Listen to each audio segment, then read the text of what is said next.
Kang Putu Gunawan Budi Susanto. Semoga.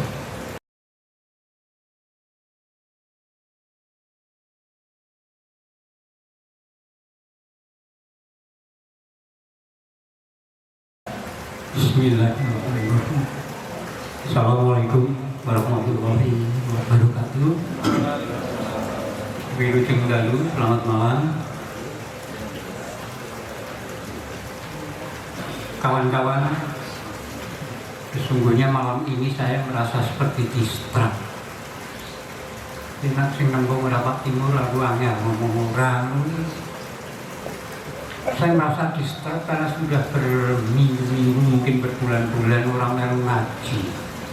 Jadi nuwun sewu Kyai Solahuddin, nuwun sewu Kyai Ubay. Kayaknya ini cara Pak Timur untuk menegur saya. Kang sampeyan wis kesuwen oleh bolos. Wong hobiku ki bolos ya. Di sekolah ping pirang-pirang tahun iki mergo bolos iku wis tak senengi. Maka kemudian sekolah paling lancar bagi saya itu SD karena 6 tahun. Dan saya menjadi lulusan terbaik nomor 2. SMP 4 tahun, SMA 4,5, perguruan tinggi W2 17 semester.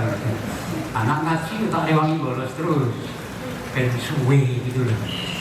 Baik, saya berharap, saya berdoa ketika memandu diskusi malam ini, kemudian saya tidak tergoda untuk menjadi pembicara kedua. Ya, karena nanti ada penanggap Kyai Ubaidillah Sodako, maka saya bacakan dulu biodata singkat dari Kang Halim ini. Halim HD, ini HD ini panjangannya Harja. Halim Harja, Halim HD ini usianya cuma setahun lebih tua dari saya. Saya 36, Kang Halim 37. Ini sampai wale ngono lho omone. Jadi aku sidak dulu Kang Halim 73. Ini kayak ketok tua aku Bang. Oh, haji-haji ini dibagi ya Bang ya? Hah?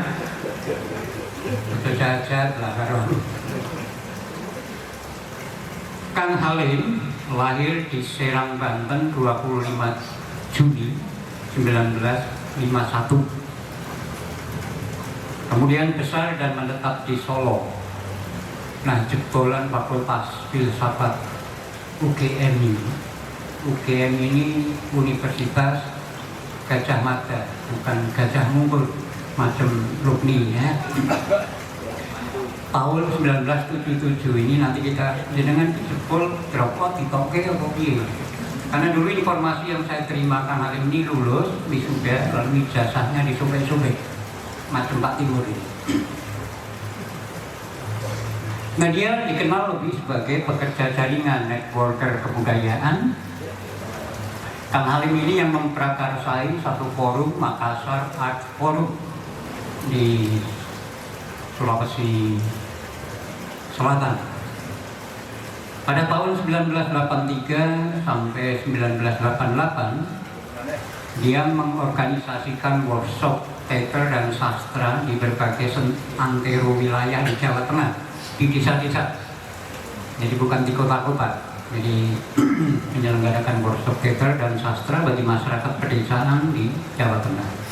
Lalu pada tahun 1989 sampai 1992, University Michigan University di Amerika Serikat mengundang Kang Halim sebagai dosen tamu. Ya. Nah, Kang Halim ini juga menjadi asisten riset, asisten penelitian dari seorang Indonesianis dari Cornell University, Benedict Anderson. Kang Halim dekat dan acap berbagi ruang pembiayaan gagasan dan aksi dengan Ari Budiman, yang teman-teman muda mungkin tidak begitu familiar dengan nama Ari Budiman. Ari Budiman ini kakak dari Suhoki yang filmnya diputar di itu ya, berulang-ulang itu. Ini dosen UKSW di Salatiga yang saat itu dianggap sebagai salah satu oposan utama dari Orde Baru Soeharto. Maksud saya Orde Baru. Nah, tak pelak Kang Halim juga kerap menjadi incaran aparatur kekerasan di negeri ini. Bahkan setahu saya Kang Halim ini guru dari penyair huruf Wiji Tukul yang sampai hari ini tak ketahuan rimbanya.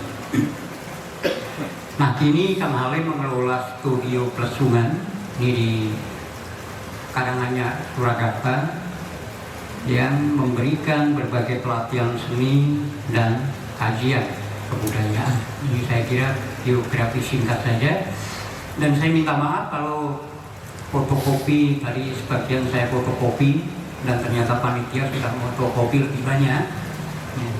Saya memberanikan diri menyunting dan kemudian memfotokopinya, tapi kemudian saya sadar suntingan saya keliru nih pada judul. Karena kemudian judul yang tepat adalah Jalan Keprihatinan Menuju Kebudayaan. Nah, kita dengarkan saja uraian Kang Halim, lalu nanti kita diskusikan. Saya kira waktu diskusinya yang lebih panjang ya Kang Halim ya, dan saya berharap nanti ada pembanding, ada debat gitu, karena ini yang hilang dalam kehidupan kita bersama. Saya kira silakan Kang Halim, dengan punya waktu yang sangat panjang, tergantung pada stamina dengan. Silakan. Mau sampai pukul 2 sih oke-oke aja. Monggo. Terima kasih Kang Mutu. Assalamualaikum warahmatullahi wabarakatuh. Pertama saya ucapkan terima kasih sedalam-dalamnya sama Mbak Uben beserta keluarga besar Pondok Pesantren Ikon dan teman-teman pada Timur dan Benor yang mengambil inisiatif untuk mengajak saya dialog di sini. Saya tertarik sekali dan merasa bersyukur. Kata terima kasih sebetulnya tidak cukup. Saya harus sampaikan salah satu kunci yang selalu saya pegang.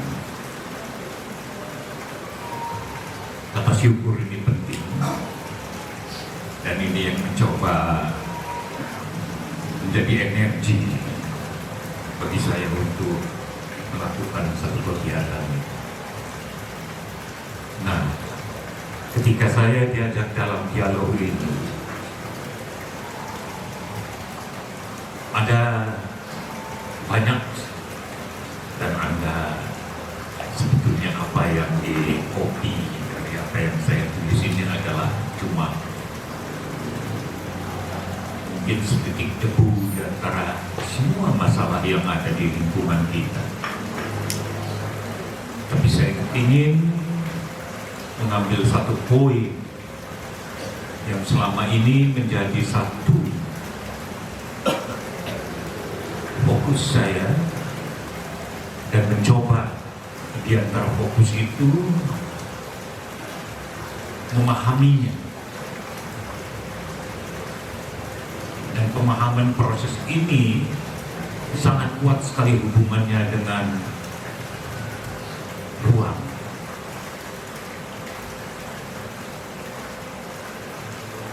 Saya mengambil tajuk bagaimana satu keprihatinan sebagai jalan kebudayaan menuju kebudayaan. Ini sebetulnya bukan gagasan saya. 40-an tahun yang lalu, lebih 40-an tahun, lebih awal 80-an di Solo, setiap hari kita bertemu di Taman Duma, di Pendopo Sasono Mulyo, dan dari beberapa ruang. Ada seorang teman almarhum sekarang hampir 2 tahun yang lalu meninggal, seorang perupa namanya Mance, nama resminya Suharman, panggilannya Mance. Dia selalu melontarkan 2 kata kunci di dalam keseniannya: keprihatinan dan anonim.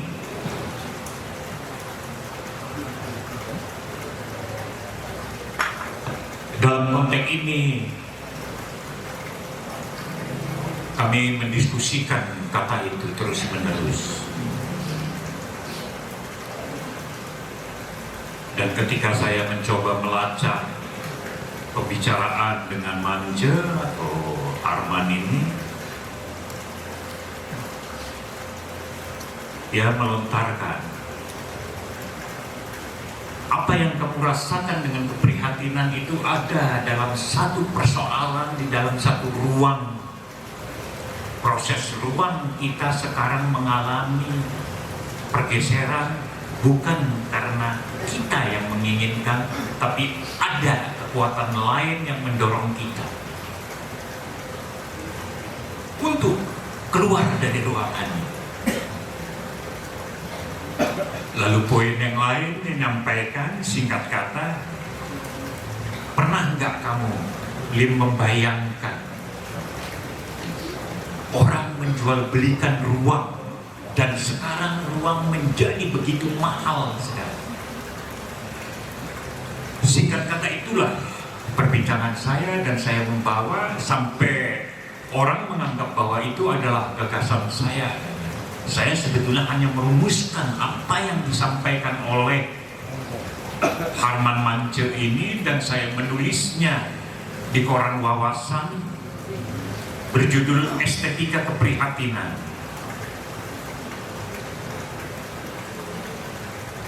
Tulisan itu menjadi bahan diskusi di antara teman-teman hubungan tentang estetika keprihatinan itu. Lalu saya mencoba ngobrol dengan Pak Sujani Dosa Sarjono, muridnya Pak Gendon. Dia pakar pedalangan, dia penggagas dan konseptor dari Sandosa, dia yang menjadi ahli di dalam sangit dunia pedalangan yang lain sekali. Dan melalui beliau juga saya mendapatkan bahwa kalau kita melacak di dalam sastra Jawa atau dalam dunia, misalkan wujud dari sastra yang tertinggi dalam dunia pewayangan, dunia pedalangan, keprihatinan inilah yang menjadi energi di dalam penciptaan ini. Semua karya-karya Bedayan adalah karya Bedayan dalam konteks misalkan tari yang diproduksi oleh keraton dalam satu struktur tata nilai yang piramidal itu merupakan puncak dari keprihatinan ini. Semua lakon dari pedalangan intinya adalah keprihatinan. Narasi adalah cuma cara mewujudkannya. Lalu saya mencoba mengejar dalam ini, dan proses pembangunan berjalan dengan begitu cepat sekali, memunculkan lapisan kelas sosial yang berderap dengan politik ekonomi dan melahirkan berbagai gaya hidup segala macam. Dan kita menyaksikan supermarket, kita menyaksikan lalu mall segala macam, kita menyaksikan dalam. Tapi dalam proses semacam itu, kita melihat ada ruang dari tradisi yang kehilangan. Kalau istilahnya Ki Darno dari Banyumas, Pak Halim, saya ini kelangan oyote ya, tradisi. Dan oyot pasti berada di dalam ruangan. Nah, saya coba merekonstruksi, mencoba merumuskan dalam pengertian sebagai satu terminal pemikiran tentang apa sesungguhnya yang terjadi dalam dunia kebudayaan kita ini. Jika kita misalkan membaca Ramayana, Mahabharata dalam berbagai episodenya segala macam, kita membaca berbagai pemahaman, cerita-cerita, bahkan mohon maaf kalau saya misalkan bukan mengutip artinya menyatakan bahwa hampir seluruh ayat dari kitab-kitab suci saya kira juga dasarnya adalah keprihatinan itu menjadi satu sumber energi untuk dalam satu proses kebudayaan. Nah, kita sekarang berada pada satu percabangan percabangan yang begitu banyak. Tak ada seorang pun pakar komunikasi, politik, sosiologi, antropologi, ekonomi, apapun yang bisa merumuskan percabangan itu sekarang. Tidak ada satupun. Bahkan ahli-ahli yang paling besar pikiran, orang Nobel, tidak mampu mereka merumuskan percabangan yang sekarang. Dan menjadi masalah adalah bahwa percabangan ini apakah menjadi pilihan kita atau membuat kita bingung, ataukah ini satu percabangan yang memang kita ciptakan dari satu sumber yang menuju seperti sirkulasi DNA manusia modern sejak 50-60 ribu tahun yang lalu sirkulasinya. Dan yang menarik, salah satu sirkulasi yang paling terbesar adalah di Nusantara ini. Tidak ada satu daerah yang mengalami satu sirkulasi dari DNA, kebudayaan, peradaban atau manusia yang seintens yang berada di Nusantara ini. Seperti Anda tidak pernah membayangkan bahwa 2300 tahun yang lalu ada orang Roma pergi ke Flores. Kita tidak pernah bisa membayangkan. Kita tidak pernah bisa membayangkan ada orang Mesir, orang Yunani, orang Mediterranean datang ke Barus di pantai barat Sumatera, ke Mentawai, ke Batak. Bukti peninggalan rahang segala macam di Sumatera Barat untuk menunjukkan bahwa 3000 tahun yang lalu ada jenis manusia yang mengunjungi Sulawesi Barat, Kalimantan Timur segala macam. Nah, saya mencoba bagaimana berbagai fakta ini menjadi data ini, menjadi pemikiran kita tentang apa dan bagaimana mengelola ruangan itu. Apa sih yang disebut ruangan Nusantara itu? Apa sih proyek Indonesia itu? Kalau Indonesia menjadi sebuah proyek, kalau Nusantara menjadi material dari satu proyek keindonesiaan, bagaimana kita mengelola ruangan itu?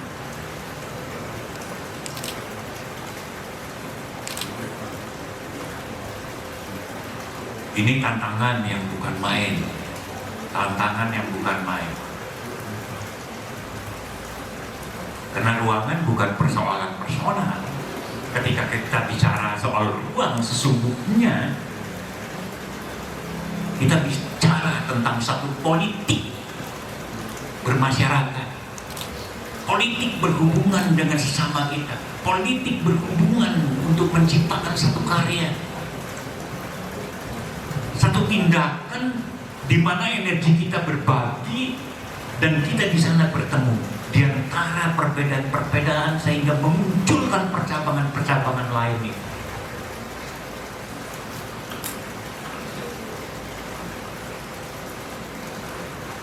Saya teringat ketika 30 tahun yang lalu isu tentang postmodernisme berlaku di Indonesia. Itulah salah satu yang kadang-kadang saya menikmati, bagaimana percakapan, bagaimana terjadi kebingungan, bahkan bukan cuma kebingungan tapi chaos. Dan chaos itu makin membuktikan wujud yang lain, yang istilahnya beberapa tahun yang lalu berkembang sampai sekarang dia yang disebut post-truth. Post-truth ini nggak bisa diterjemahkan dengan pasca kebenaran. Sama dengan misalkan diskursus tidak bisa diterjemahkan dengan wacana. Nah, di situ kita mengalami dalam kebingungan, di dalam kekeosan segala macam dan begitu percabangan yang terjadi. Tapi kita juga menyaksikan kekuatan yang lain yang diwakili oleh apa sesuatu benda yang bahkan hampir bukan cuma tiap jam, Setiap menit dia menggenggamnya, yang menjadi bagian dari satu kehidupan yang tidak bisa terlepaskan. Ada ungkapan dalam bahasa Latin mengatakan conditio sine qua non, mengatakan barangkali HP itu adalah kondisi sine qua non seseorang untuk berhubungan dengan orang. Connecting the people, kata orang, kata satu iklan dari Nokia yang pernah populer pada awal 2000-an.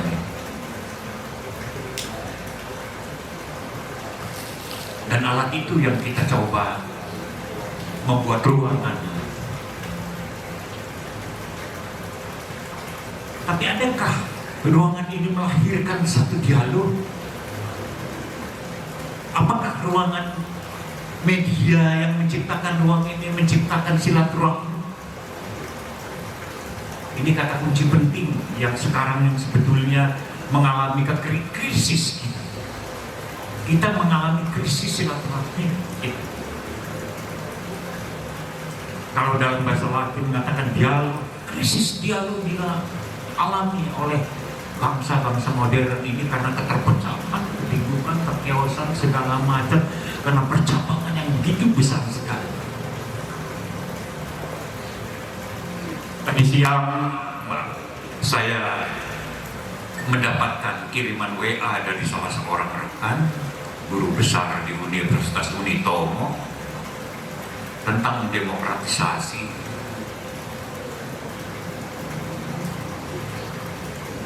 Dan menyatakannya bahwa pilihan yang terbaik adalah, saya kira mungkin benar, tapi ada pilihan orang lain yang tidak bisa dikatakan tidak demokratis, dan itu bisa membuktikan ada satu masyarakat juga yang lain. Kita sekarang berhadapan dengan pilihan-pilihan begitu banyak. Nah, kata kunci dari semuanya itu adalah bagaimana kita, how to manage, bagaimana kita mengelolanya. Tapi tata kelola di dalam komunikasi, tata kelola di dalam misalnya kehidupan kita bukan sekedar misalkan satu seni, bukan satu seni dalam pengertian seperti penganjur kepribadian, lebih dari sebagai seorang yang pernah mengajar belasan tahun dalam art management. Banyak yang mengatakan, ya soal kesenian itu kan soal tata kelola. Saya bilang iya, tapi bukan artinya tata kelola art management, karena ada sesuatu yang lain yang harus kita juga tangkap, tak melalui dan tak bisa melalui oleh teknik manajemen. Ini bisa saya, pengalaman personal saya misalkan di dalam mengelola kebudayaan dalam pengertian bersama teman-teman. Selalu ada sesuatu yang faktor X. Itu kritik saya kepada art manajemen yang masuk ke Indonesia sejak 20-30 tahun yang lalu. Kritik saya bilang, seperti kebanyakan cara berpikir Amerika punya kecenderungan simplistik, maka dia menciptakan satu konklusi kesimpulan yang sederhana. Jika A dan B sama dengan AB, padahal ada ruang lain yang tak terbaca antara A dan B ini. Sebelum A dan sesudah B, di atas AB, di bawah AB, ini ada sesuatu. Pertanyaannya, bagaimana kita memahami ini semua?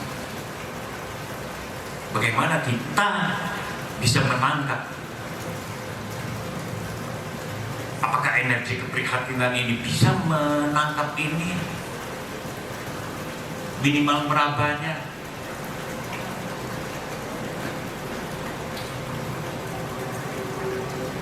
Itu kira-kira yang ingin saya sampaikan kepada Anda. Tapi catatan lain yang perlu saya sampaikan, bahwa ini mungkin adalah satu terminal dari satu persoalan yang kita hadapi.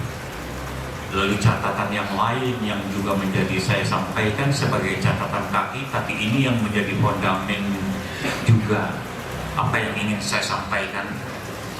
Masih adakah spiritualitas kita di dalam kesenian dan kebudayaan kita? Jika industri kreatif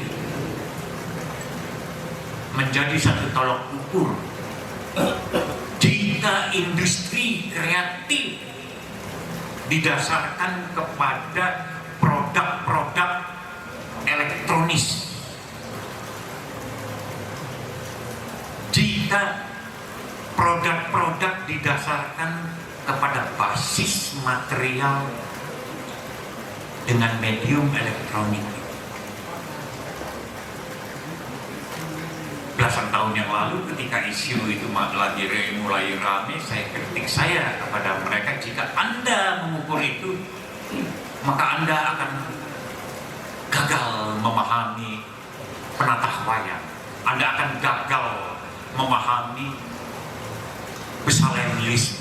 besalen keris atau pembuat gamelan, penata ukiran. Itu saya kira, rekan-rekan, saya ucapkan sekali lagi terima kasih.